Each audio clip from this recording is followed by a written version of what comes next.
And we're back. We got a windmill. We got Don Quixote with us today, and we're gonna punch some windmills in the face because they deserve it. Not really, and no windmills were harmed in the production of this video. And we're gonna actually be talking about books in translation or books that have been translated today. And there are a lot more than you think that are embedded into our American culture. Don Quixote being a very much prime example of this. You got the Divine Comedy, which is an Italian one by Dante.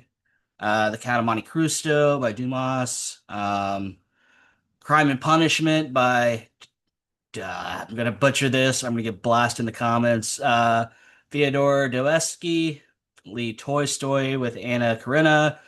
The Metamorphoses by Franz Kafka. The Stranger by Albert Camus. Another one of note, I think Netflix has a version of this that I haven't watched yet, but I want to. 100 Years of Solitude by Gabriel Garcia Marquez. Fever Dream by Samantha Schweblin, which is Spanish again. Pedro Paramo by Juan Rulfo, another Spanish production. The House of Spirits by Isabel Allende. And then got the Tales of Genji, which is Japanese, Convenience of a Storewoman. Norwegian Wood, ironically also Japanese. The Vegetarian by Han Kang, which is Korean. Even in children's literature, we have like The Adventures of Pinocchio and The Little Prince. Pinocchio being Italian and The Little Prince being French. So yeah, they're in our culture. And if you don't believe me, I'm going to reference the Bible, which is a collection of many books. How many times has that been translated? So many. The Diary of a Young Girl by Anne Frank, which is Dutch. The Art of War by Sun Tzu, which is classical Chinese. The Tao Te Ching by Loizi. And again, I'm horrible at pronouncing authors' names, and I'm sorry. You don't hear these names spoken out loud too much in everyday culture, and I'm doing the best I can. And if you feel like shaming me in the comments, well, that's your right, I suppose. But we're gonna jump into the good old screen share, get that cranking. Ha ha ha ha, windmill, crank. Gotta stop me, guys. You really gotta stop me. So share screen. Do do do do do. We're gonna get into the nitty gritty. So what does books in translation mean? A book in translation is a book originally written in one language and then rendered into another. The translation process is complex and involves much more than just a literal word for word conversion. The key aspects of books in translation, it's a creative act. Translators are not simply swapping words, they are reauthoring or transcreating the work into a new language. They must capture the tone, intent, and cultural nuances of the original text. This requires a deep understanding of both languages and their respective cultures. So I'm going to stop the screen share for a moment. That is probably the most important point to me. And I'm going to put it into somewhat context you can understand. We see this in cinema sometimes with a reboot of a film, and people either like the new one way more than the original, or the original is set in stone, the definitive work of that. And I think that is very much true for book translators or any kind of translation work done, because quality, if they don't capture the right feeling, it makes for a whole new film, a whole new movie, right? Different tone. And here's a fun example. What if Samwise Gamgee was Danny Trejo instead of Sean Astin? How much different would that movie have been with just an actor swap? Just the one actor. The whole tone of the film would have changed. Now, would I have been drastically amused by the Treyu version? Absolutely. Would I have considered a better film overall than the Sean Ashton version? No, I would not. But they would be two different films, in my opinion. And that's also why you have director's cuts, also in film, and they have different tones, for better or worse. Either you like one or you hate one, or you hate all of them, or you love all of them. There's so many different feelings. And there's some things happening right now with AI where translators are getting fired, released from publishing houses, because they're trying to do a literal word for word translation and does the best it can for AI. It's not going to replace what an actual translator can do. To me, that is an art form. And I don't want to see it, well, lost um, at all because you've probably read an AI generated book or listened to an AI generated audiobook or maybe even watched a video. It's just not the same when it's done right with real humans. It's not. It's maybe 25% as good. And that may be kind. Probably is kind. I just don't think it can. Same for artwork and everything else that's being AI generated. I see AI as a tool, but not a replacement for art. Not at all. But that's my, I guess, political opinion. Maybe I'll get blasted for that in the comments. Hoping for some common interaction today. So let's get back to the screen share. And we're sharing, we're cranking it up, and we're punching windmills in the face left and right. All right. So, yeah, I kind of cover this. It goes beyond the literal meaning, which idioms, cultural references, and figures of speech do not translate directly. Yeah, have you ever tried, if you ever been overseas, to use something that's colloquial to your culture and it just doesn't come off right to them? And you try explaining to them and they don't get it. Same in books. You kind of have to put it in terms that the country that's reading it will understand. So, yeah, the translator must find creative ways to convey the same feeling or intent in the new language. For example, the famous Italian American song lyric, "When the moon hits your eye like a big pizza pie, that's amore," would lose its playful meaning and cultural context if translated literally. Yes, it would. um, Opens up new worlds. Reading a book in translation provides a unique perspective on other cultures and allows readers to discover authors and ideas they would not have access to otherwise. It expands our understanding of the human experience beyond our own language and culture. I agree. It's like you're looking out a window and you're just watching some kind of action that's going on that's different than your norm. Why? Because why else would you be looking out the window in the first place if it was boring? It's new. It's different. It's caught your interest. The translator role. The translator plays a crucial role in the reader's experience. An exceptional translator can even produce a version that is more artful or evocative than the original. This is why some readers feel differently about different translations of the same work. I mean, yeah, how many versions of the Bible are there? Just for different languages' sake. Like your mom has a different version of the Bible than your grandmother, than your great grandmother, than you have. It's the same in any kind of literature. It's what's readable to you, what's enjoyable to you, which conveys the same message and tone and feeling of the same work. And it's hard to do that. And some people are set in stone that this is the only true version and they will die on that hill. Where I think, no, you shouldn't die on that hill and you should be open to new translations of different works and experience it and then make your own mind up. What is your preference, your preferred version of that translation? There's only so much time, though, right? There's so many books, so little time.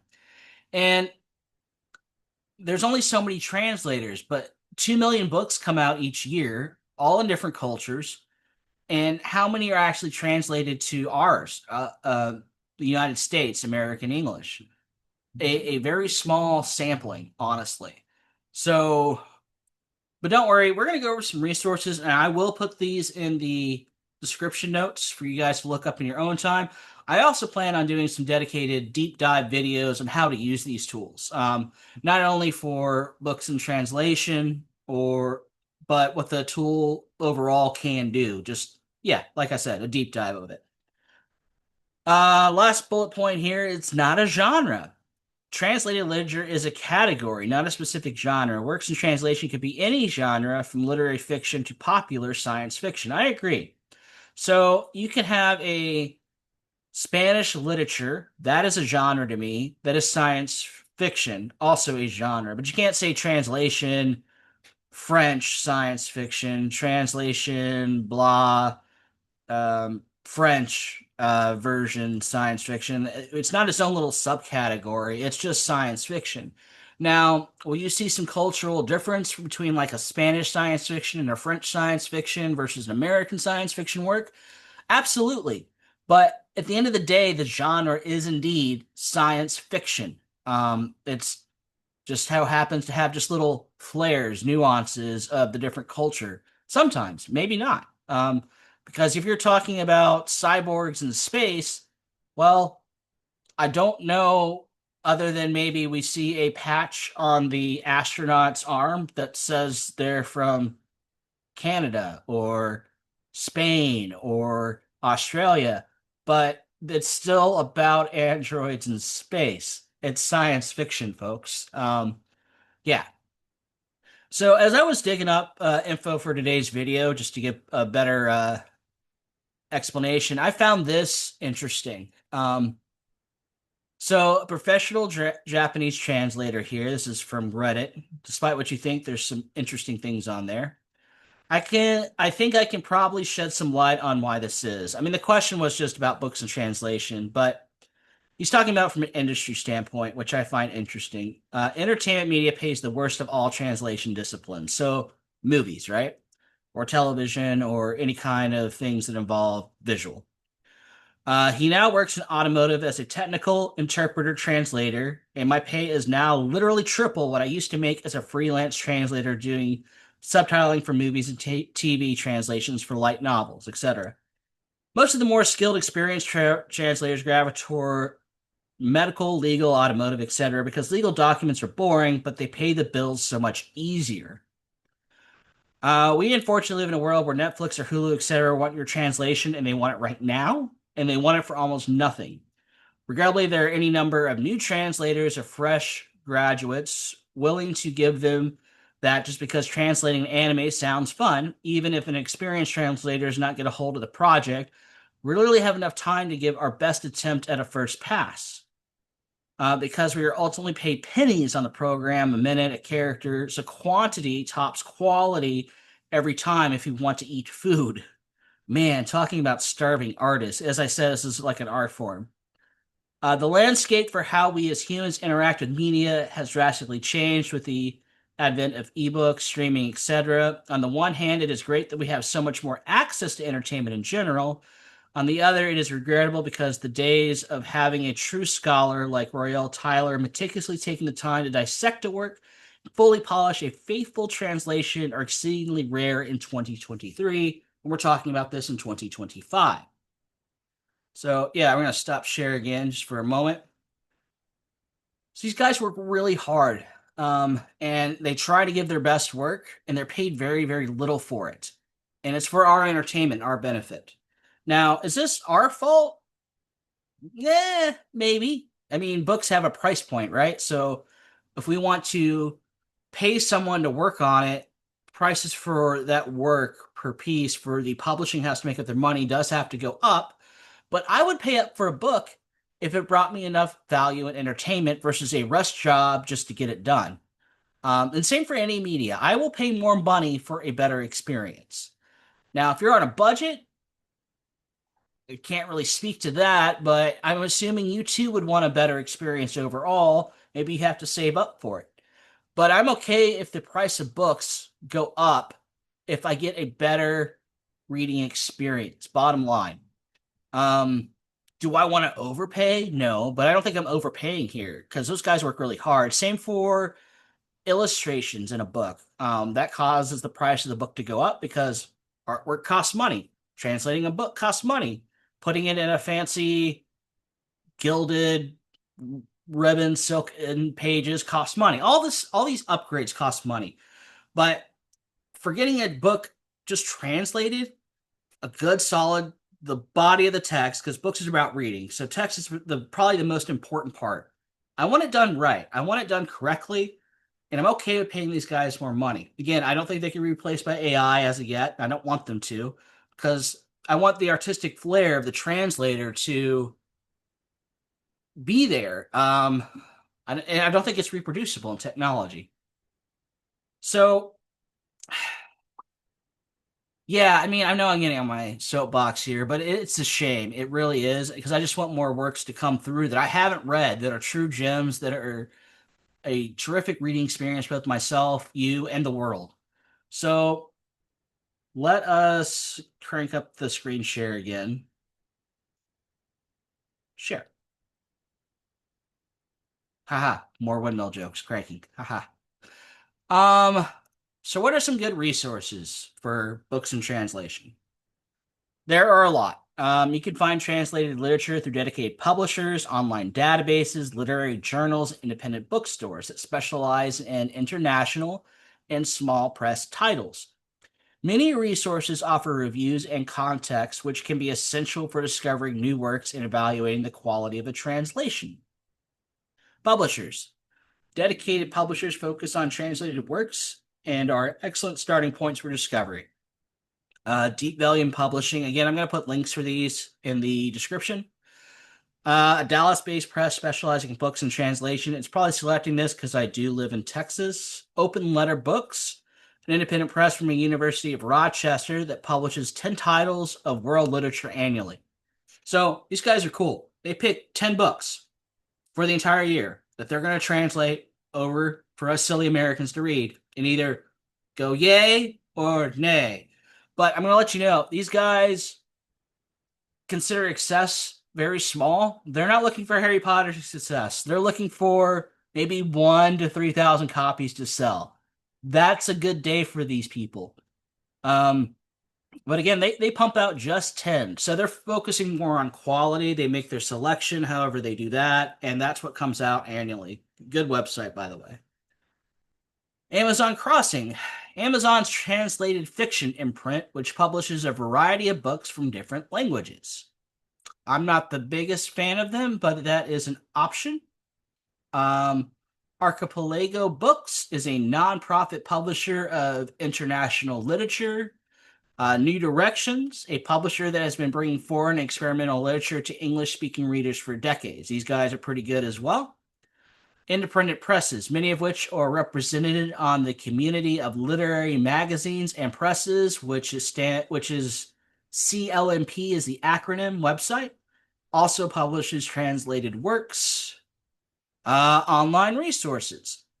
Literary Hub's Bookmarks. The site features best reviewed literature in translation. List provided a curated collection of critically acclaimed titles. Okay, we're going to stop the share there. Anybody who puts out a list is biased. It's their reading experience, and they have a right to be biased, just like you do. But I'm going to let you know right now, every list is flawed to every individual. Is because what you like may not necessarily be what she likes, or they like, or Billy likes, or Cindy likes. It's a biased, this is what I like, and maybe you like the majority of the list, or maybe you only like one thing from that list. All lists are subjective, and they're all wrong, and they're all correct at the same time, so take opinions with a grain of salt. Now, if you line up with the opinion, then you're probably going to like it. So, noodle on that. Like the New York Times bestseller list.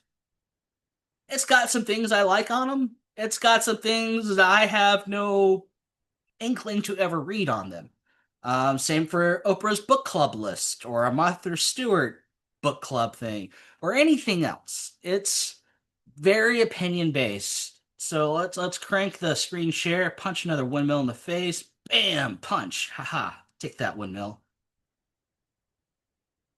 Um, let's see. Publishers Weekly Translation Database. It's a searchable database that tracks books in translation, including information on publishers and translators. That's kind of good. Gives you some info on publishers. I always like getting publisher info on there, as well as translators. UNESCO's Index Translationum. Translationium. That is fun to say out loud. I've never said it out loud before until now. So, well, there you go. Magic moments. A comprehensive database of translated works published throughout the world, providing statistics and information on translation activity. Okay. Online bookstore sites like biblio.com allow you to search for bookstores specializing in translated literature. Biblio is a fantastic, old as time website, but still fantastic. You're going to be looking at 1999 graphics, and they do not apologize for it, but they are still great.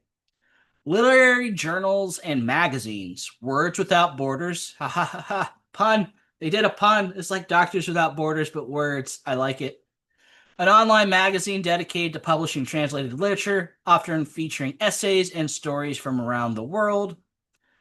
A Symptote, a journal of world literature and translation that publishes poetry, fiction, and nonfiction. Modern Poetry and Translation, a publication focused on translated poetry from diverse languages. World Literature Today, a literary magazine that covers contemporary world literature and culture. Let's see, bookstores specializing in translated literature. Looks like most of these are going to be Texas-based. Deep Valley Books, Alienated Majesty Books, features a curated selection of translated works. This is actually an independent bookstore, particular focus on works in translation for the Deep Valley up here. In Translation Bookshop, onlinebookshop.org, a curated online bookstore that sells translated titles while supporting independent booksellers. These guys are great. You should definitely take a look at them. I'm not going to say their catalog is as verbose as an Amazon website. There's plenty of things that are not there, but what is there, and knowing that the money, or a good chunk of the money, does help support local bookstores or independent bookstores, fantastic. Biblio gets another mention here. List independent bookstores that specialize in literature and translation and foreign language books. Reading groups and awards. Many libraries and local groups have book clubs dedicated to reading and discussing translated literature. For instance, a search for books in translation reading groups may help you find local or online options.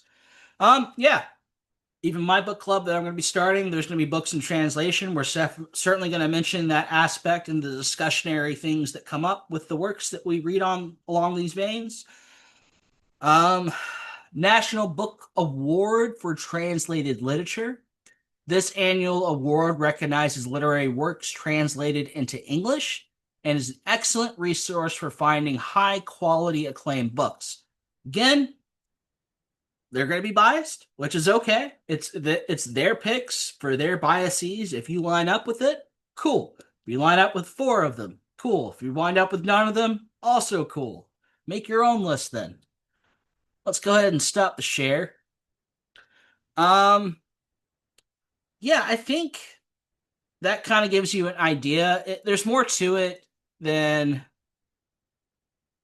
just looking up in the dictionary of, I don't know, dose means 2. Well, depends on context. So dose could have a different meaning. It could be meaning 1 + 1 or referencing different things. But anyway, I hope you found this informative. We popped some windmills along the way. Again, all these wonderful things I mentioned will be down in the descriptions below for resource gathering. And I will be doing independent videos on most of them.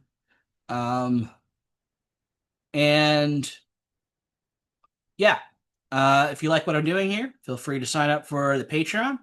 It's under $5. I think $4.87 is the lowest tier to get in. That'll get you in the book club, access to the Discord, and access to the upcoming podcast that we'll be doing on a monthly basis. You'll get the full run of it. The partial version will be here on your YouTube, but the full version will be on my Patreon.